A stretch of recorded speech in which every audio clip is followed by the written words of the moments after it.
The first sign, wasn't on any radar screen or telescope feed. It was the silence. Every piece of space debris beyond Mars' orbit simply stopped moving. Satellites that had been drifting for decades hung motionless in the void, as if the universe itself had taken a breath and forgotten to exhale. Admiral Sarah Chen stood in the command center of Lunar Station, her weathered hands gripping the rail as she watched the impossible unfold on the main display. 3 years of commanding Earth's orbital defenses had prepared her for many scenarios, but not this. The veteran officer's gray eyes reflected the blue glow of holographic displays, showing empty space where chaos should have been. Dr. Marcus Webb burst through the airlock doors, his usually pristine lab coat wrinkled from running through the station corridors. The xenobiologist's excitement was barely contained as he approached the command console, tablet in hand. "Sarah, you need to see this," he said, his breath coming in short gasps. "The gravitational readings are off the charts, but there's nothing there. It's like space itself is being manipulated." Before Admiral Chen could respond, the main display flickered. The starfield disappeared, replaced by a swirling vortex of silver and blue light. The phenomenon stretched across several astronomical units, beautiful and terrifying in equal measure. Then, from within that cosmic gateway, they emerged. The ships that glided through the portal defied human understanding of physics. Each vessel appeared to be carved from a single piece of crystalline material that shifted between translucent and opaque. They moved without visible propulsion, their surfaces rippling like water, while maintaining perfect structural integrity. The fleet numbered in the hundreds, each ship unique in design yet harmonious with the others. Like musical notes in a cosmic symphony, President Elena Rodriguez's voice crackled through the communication array from Earth.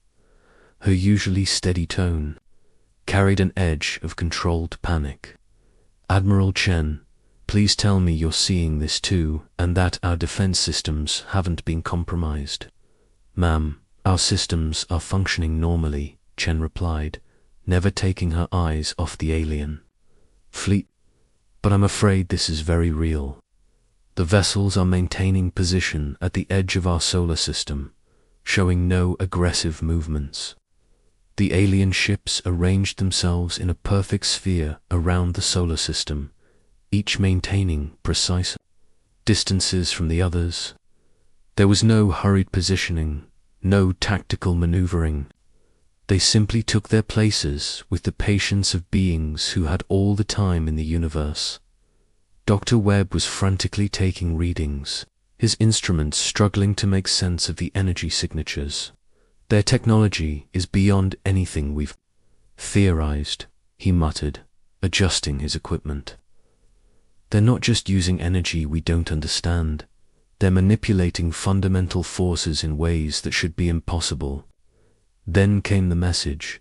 It arrived simultaneously at every communication device on Earth and throughout human space, not as radio waves or digital signals, but as a direct interface with consciousness itself. Every human heard it in their native language, felt it in their minds like a gentle whisper that somehow conveyed infinite wisdom and benevolence. "Greetings, children of Earth. We are the Kethmari Council, guardians of young civilizations throughout this galaxy. We have watched your species with great interest as you take your first steps into the cosmic community. Your growth has been remarkable, your potential unlimited." Admiral Chen felt the words rather than heard them, and the sensation was both comforting and deeply unsettling. She glanced at Dr. Webb, who nodded grimly. They were both thinking the same thing. Any species capable of direct mental communication possessed technology that could just as easily be used as a weapon. The voice continued, warm and reassuring. "We come to offer you a gift that we have. given to many species before you. Complete protection from the dangers that lurk in the darkness between stars. Accept our guardianship, and Earth shall know peace and safety for all time. Your species will be free to grow and prosper under our benevolent watch. The message ended as abruptly as it had begun, leaving humanity in stunned silence. Within hours, every government on Earth was in emergency session. The United Nations Security Council convened in permanent session, while military leaders worldwide tried to assess the implications of the alien offer. President Rodriguez arrived at Lunar Station 12 hours later, accompanied by a small team of advisors and scientists. The emergency shuttle docked with unusual haste, and the president wasted no time in reaching the command center. Alina Rodriguez was known for her calm demeanor and analytical mind, qualities that had served her well during the food crisis of 2157 and the asteroid mining conflicts of 2159. Admiral, Dr. Webb, she nodded to each in turn. I need your honest assessment. Are we looking at a genuine offer of friendship, or is this some kind of elaborate trap? Dr. Webb pulled up his analysis on the main display. Charts and graphs showed energy patterns, gravitational anomalies, and temporal distortions that painted a picture of technology so advanced it might as well have been magic. Madam President, their capabilities are beyond question. If they wanted to harm us, they could have done so already. The energy output from just one of their ships exceeds our entire global power grid. Admiral Chen crossed her arms, her expression thoughtful. That's exactly what bothers me, Marcus.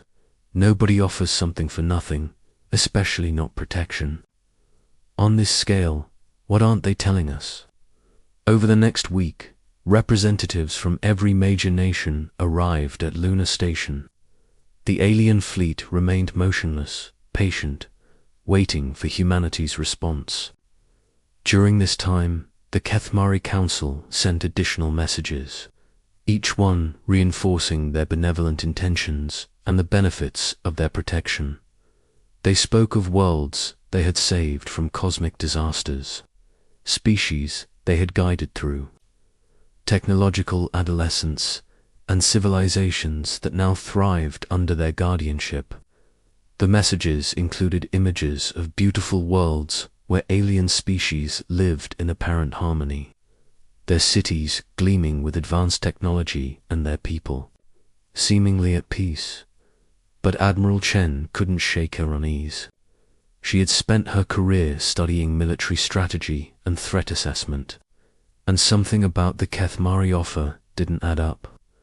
During a late-night strategy session with President Rodriguez and Dr. Webb, she voiced her concerns.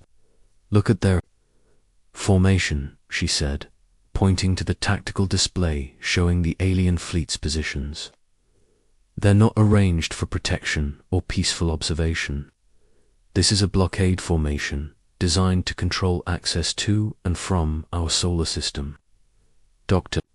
Webb frowned, studying the display. But Admiral, perhaps that's simply how they implement protection. By controlling who can approach Earth, they can screen out potential threats. That's just it, Chen replied, her voice growing more intense. Threats from where? From whom? They keep talking about dangers in the darkness, about protecting us. From unspecified threats. If their offer is genuine, why won't they tell us what we need protection from? President Rodriguez leaned back in her chair, considering the Admiral's words. As a former prosecutor, she understood the importance of asking the right questions. You're suggesting we ask them directly. I'm suggesting we do what humans have always done when faced with the unknown, Chen said firmly. We ask questions. We dig deeper. We don't just accept what we're told, no matter how benevolent it sounds. The opportunity came 3 days later when the Kethmari Council requested a formal audience with Earth's leadership. The meeting was arranged to take place aboard Lunar Station, with representatives from all major nations present. The alien ambassador materialized in the station's main conference room. Through what could only be described as controlled teleportation, Ambassador Veltar was humanoid in appearance, but clearly not human. Standing nearly 8 feet tall, the being possessed elongated limbs and features that seemed to shift subtly in the light. Its skin had a pearlescent quality that reminded observers of an oil slick, beautiful but somehow unsettling. When it spoke, its voice carried the same mental quality as the earlier broadcasts, but now localized to the conference room. Honored leaders of Earth Veltar began, its words flowing like music. We are pleased that you have agreed to meet with us. The Kethmari Council is eager to formalize our offer of protection and welcome humanity into the greater cosmic community. President Rodriguez stood to respond, her diplomatic training serving her well. Ambassador Veltar, we are honored by your presence and grateful for your offer. However, before we can make such an important decision for our species, we need more information. The alien ambassador tilted its head, a gesture that seemed almost human. What information do you require? We have shown you images of worlds under our protection, demonstrated our technological capabilities, and assured you of our benevolent intentions. This was the moment Admiral Chen had been waiting for. She stood slowly, her military bearing evident in every movement. The room fell silent as she prepared to ask the question that had been haunting her thoughts for days. Ambassador, she said, her voice clear and steady, you speak of protecting us from dangers in the darkness. You offer us safety from unspecified threats. But here's what I need to know, what every human in this room needs to know before we can even consider your offer. She paused, looking directly at the alien ambassador. Protection from what? From whom?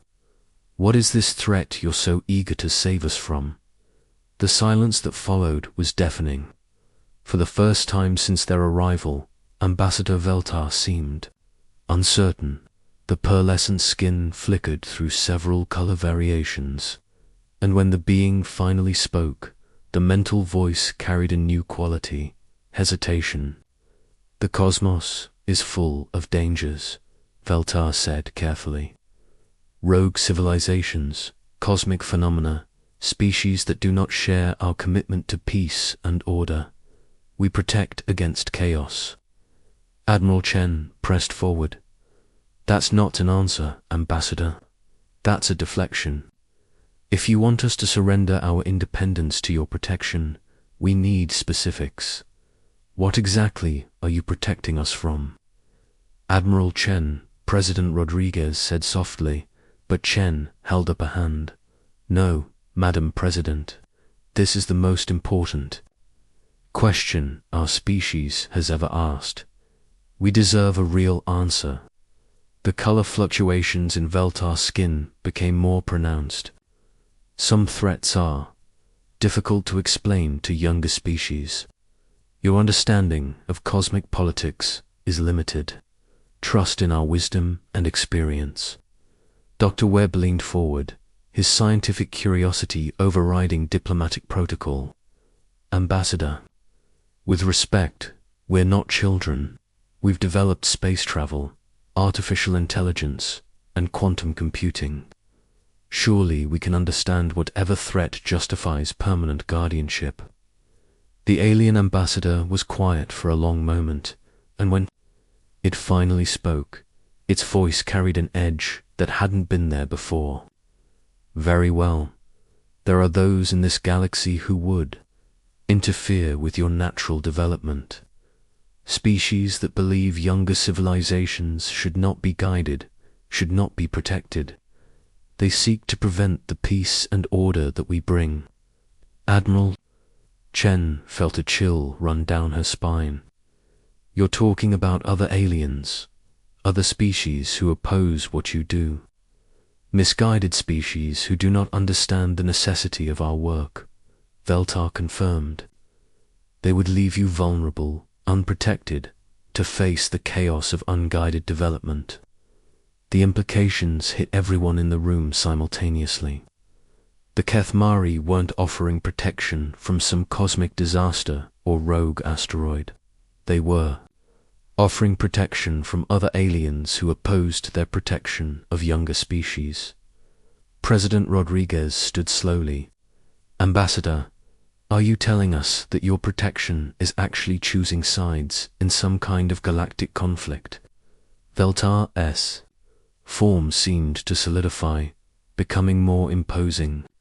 We offer order against chaos, peace against conflict, guidance against ignorance. The choice is yours, but choose quickly. Our protection is not unlimited, and there are those who would prefer to see you remain ... unprotected. The threat, subtle, but unmistakable, hung in the air like a sword. Admiral Chen realized that humanity wasn't being offered a choice at all. They were being presented with an ultimatum: accept Kethmari protection, or face whatever opposition the aliens feared. As the meeting ended, an Ambassador Veltar disappeared as mysteriously as it had arrived. The human representatives sat in stunned silence. They had asked a simple question and uncovered a reality, far more complex and dangerous than they had imagined. Admiral Chen looked around the room at the faces of Earth's leaders, seeing her own determination reflected in their eyes. Humanity had always faced its challenges head-on, and this would be no different. Well, she said quietly, now we know what we're really dealing with. The real question was, what were they going to do about it? The truth unveiled. The discovery came by accident. As many important revelations do, Dr. Webb was analyzing electromagnetic readings from the Kethmari fleet when his instruments detected something unexpected. A pattern of energy signatures that extended far beyond the alien ships themselves. 3 weeks had passed since the fateful meeting with Ambassador Veltar. In that time, Earth's governments had been locked in intense debate about how to respond to what was clearly an ultimatum, disguised as an offer. The Kethmari had grown increasingly insistent, sending daily messages encouraging humanity to accept their protection before it was too late. Dr. Webb burst into Admiral Chen's office at Lunar Station, his face flushed with excitement and concern. Sarah, you need to see this immediately. I've been running deep space scans using our new quantum sensors, and what I've found, it changes everything. Admiral Chen looked up from the intelligence reports she'd been reviewing. Sleep had become a luxury she couldn't afford, and the stress was evident in the lines around her eyes. What is it, Marcus? Dr. Webb activated the holographic display in the center of the office. The familiar image of the solar system appeared, with the Kethmari fleet positioned around its perimeter. But then he adjusted the scanning parameters, and new elements appeared in the display. These are energy signatures that our standard sensors couldn't detect, he explained, pointing to a network of faint lines connecting various points throughout the solar system. They're using some kind of quantum entanglement communication network, but it's not just between their ships. Admiral Chen leaned forward, studying the display intently. What are you saying? I'm saying they've been here before, long before they made first contact. Dr. Webb manipulated the display, zooming in on various points. These signatures match readings from our deep space monitoring stations, mining operations, even some of our older satellites. They've been monitoring us for decades, maybe longer. The implications were staggering. Admiral Chen felt her stomach tighten as she realized what this meant. They haven't just been watching us, they've been manipulating our development. That's not the worst part, Dr. Webb continued grimly. He adjusted the display again, and new signals appeared. I found these by accident when I was trying to trace the origin of their monitoring network. There are other signals out there, Sarah. Different energy signatures, different technology. The display now showed not just the Kethmeri fleet and their monitoring network, but another set of signals approaching from the galactic rim. These new signatures were smaller, more discreet, but clearly artificial. How long until they arrive? Admiral Chen asked, though she already suspected the answer. At their current velocity, ... maybe 2 weeks, possibly less. Admiral Chen stood and walked to the viewport, gazing out at the Earth hanging in space below. The planet looked so peaceful from this distance, its blue and white surface betraying no hint of the cosmic drama unfolding around it. She thought about the billions of people down there going about their daily lives, unaware that their species' future hung in the balance.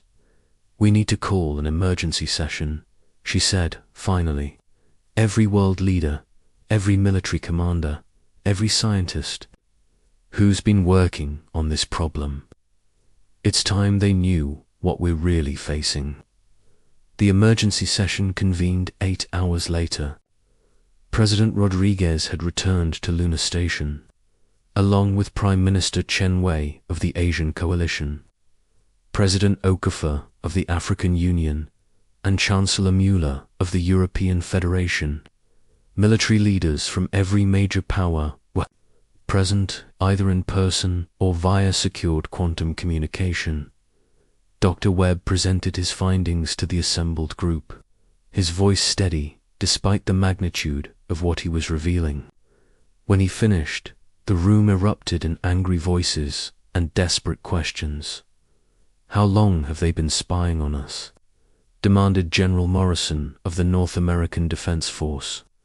More importantly, added Admiral Petrov of the Russian Space Fleet. What have they been doing with the information they've gathered? President Rodriguez raised her hand for silence. The immediate question is, who are these other aliens approaching our system, and what do they want?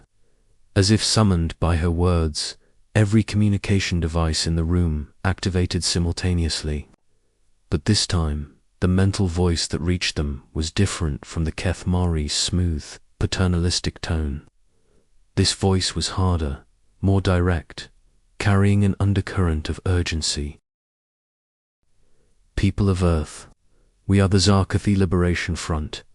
We bring warning. The Kethmari Council are not your protectors. They are your would-be conquerors. Ambassador Veltar materialized in the center of the room without warning, its form more solid and imposing than before. Do not listen to their lies, the Kethmari ambassador said, its mental voice cutting through the Zarkathi transmission. These are the very enemies we seek to protect you from. They would leave you defenseless against the chaos of unguided development. The Zarkathi voice responded immediately. The Kethmari speak of protection, but their protection is slavery. They have done this to hundreds of worlds, claiming guardianship while stripping away freedom and independence. We have fought them across the galaxy to liberate species from their protection. Admiral Chen stood, her military training helping her maintain composure in the face of this cosmic confrontation.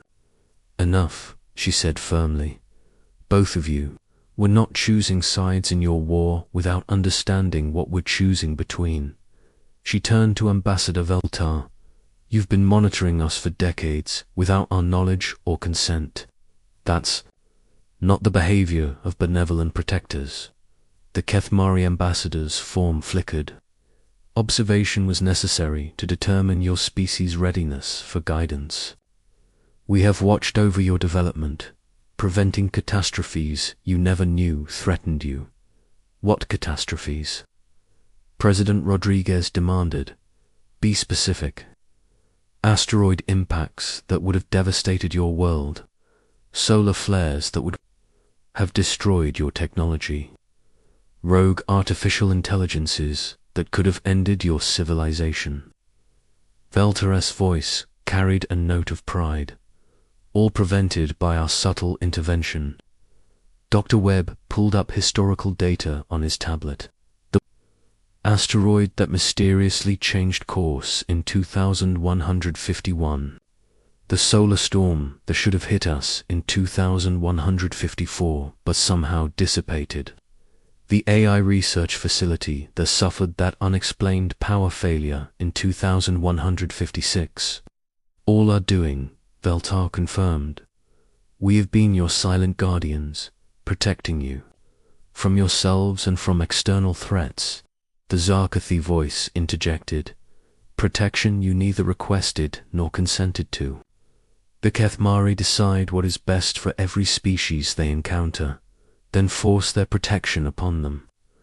How many of your technological developments have they suppressed?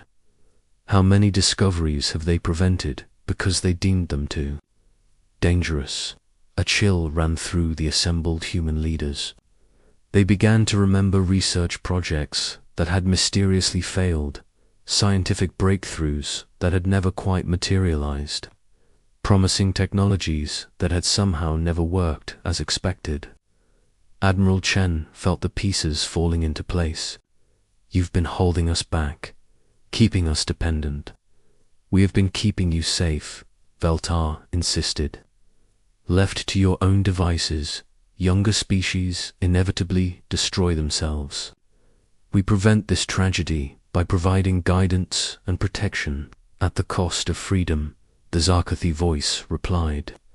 At the cost of growth, discovery, and the right to make your own mistakes and learn from them. President Rodriguez looked around the room at her fellow leaders. She could see the same realization dawning on all their faces. Humanity was caught between two alien factions, one that wanted to control them for their own good, and another that claimed to fight for their freedom but might have its own agenda. What do you want from us? She asked, the Zarkathi voice directly. Nothing, came the reply. We ask only that you be allowed to choose your own path. If you wish the Kethmari protection, that is your right. If you wish to stand alone, that too is your right.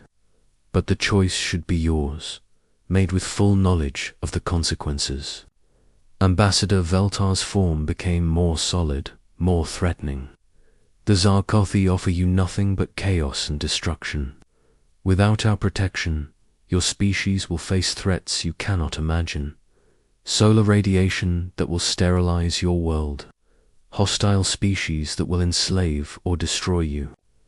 The inevitable collapse that comes to all unguided civilizations. Maybe, Admiral Chen said quietly, but they'll be our threats to face, our challenges to overcome, our successes to achieve. She looked directly at the Kethmari ambassador. You speak of protection, but what you're really offering is a cage.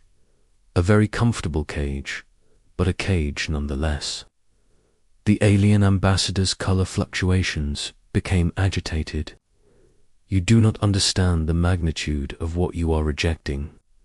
There are forces in this galaxy that will destroy you simply for existing.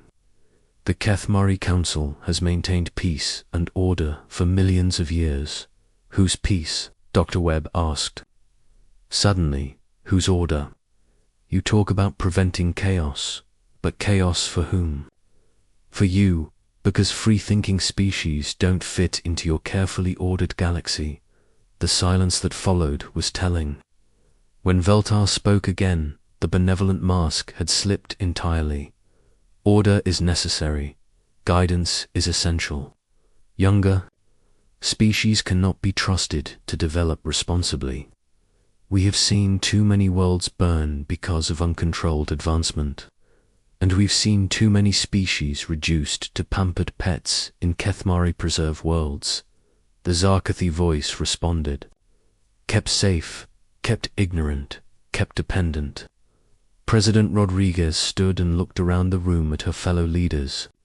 She could see the same determination in their eyes that had driven humanity throughout its history, the same refusal to accept limitations that had taken them from caves to the stars. "I think," she said slowly, "that humanity has heard enough. We appreciate both of your ...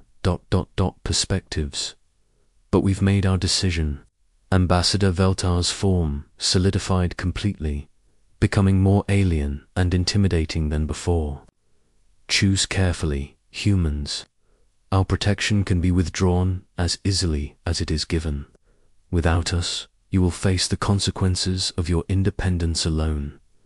Admiral Chen smiled grimly. "Ambassador, you've clearly never studied human history very carefully. Facing overwhelming odds alone is what we do best." The Kethmari ambassador vanished without another word, but its parting message echoed in every mind in the room. So be it. Over the next week, as the Zarkothi ships approached and the Kethmari fleet prepared to depart, humanity made ready for whatever came next. But they didn't just wait passively. Dr. Webb and his team had been analyzing both alien technologies, looking for weaknesses and advantages. The breakthrough came when they realized that both species used similar quantum entanglement principles for their advanced technologies. Using captured data from the Kethmari monitoring network and information shared by the approaching Zarkothi, human scientists began developing countermeasures. "We can't match their firepower," Dr. Webb explained to the assembled leadership, "but we can interfere with their quantum communications, disrupt their coordination, maybe even turn their own technology against them if necessary." Admiral Chen nodded approvingly. "How long do we need?" 72 hours to build the first prototype. Another week to deploy it system-wide. "You have it," President Rodriguez declared. "Whatever resources you need." As the Kethmari fleet finally departed, their parting message was clear. Humanity had chosen chaos over order, and they would face the consequences alone. The Zarkothi ships arrived shortly after, their representatives offering alliance and trade, but no protection. "The choice to stand alone is respected," the Zarkothi leader communicated, "but you need not stand friendless. There are many species in this galaxy who value freedom over safety." 6 months later, Admiral Chen stood in the same command center where this had all begun, but everything had changed. Earth now hosted a small but growing alliance of species who had chosen independence over protection. Human technology, freed from Kethmari interference, had advanced more in 6 months than in the previous 6 years. There had been challenges. Certainly, a rogue asteroid that they'd had to deflect themselves. A solar storm that had required all of Earth's resources to weather. Hostile first contact with a species that the Kethmari would have simply driven away. But they had faced each challenge and overcome it. Not through the benevolent intervention of cosmic guardians, but through human ingenuity, determination, and the newfound friendship of allies who understood the value of freedom.